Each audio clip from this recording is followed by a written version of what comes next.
Okay, hi everyone, welcome back, and in this update we are going to talk about Ethereum and specifically what is happening in the short term right in this phase. Now, first things first, let's just compare this move on the upside starting from the lowest low to the previous move's timing wise. How long is it taking for us to have this move? As you can see, about 160 candlesticks. Now, in the same period of time, even less,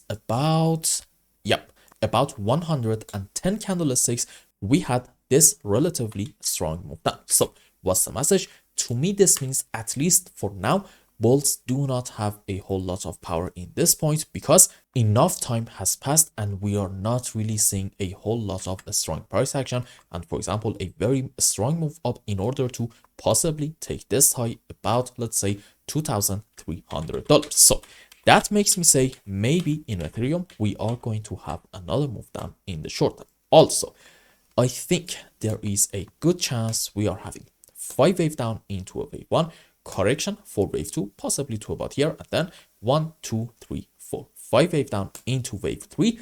And according to this scenario, the current move up might be a correction for 4, and after it's over, we may see another move down into wave 5. And this does kind of align with my scenario suggesting in Ethereum, because at the moment we are not around a whole lot of strong supports. We may continue this move down and reach to about the next important support, which is all the way down here between 16 to about $1,660. Now, in the short term, I'm not going to deny the possibility of having another move up in Ethereum because it seems like, at least in H1 time frame, we are having some sort of a short-term resistance area. And how many times are we touching this thing? 1, 2, 3, 4, 5 times. Now, if you are a regular viewer of the main channel, you probably know what I'm about to say. The more times that we touch a support or a resistance area, chances of getting a break of it is just going to increase more and more. That's why I'm not going to roll out the possibility of having something like this in Ethereum, but even at that point, I want to see this move up continue at quite a bit of a rapid pace in order for me to be able to say with a decent amount of confidence that the bottom is in.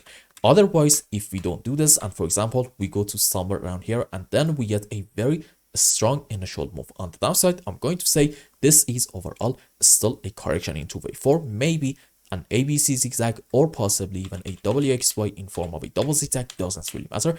Generally some sort of a correction, and after it's over, once more I'm gonna say we may see another move down into this wave 5 in order to reach to about this important level, and then from here I'm hoping that we get a very strong bounce. And if in that phase we're gonna have the right structures, you are going to see me being screaming bullish in Ethereum. But for now, I think it's a bit too soon to jump into any unnecessary bullish conclusion right around the current area.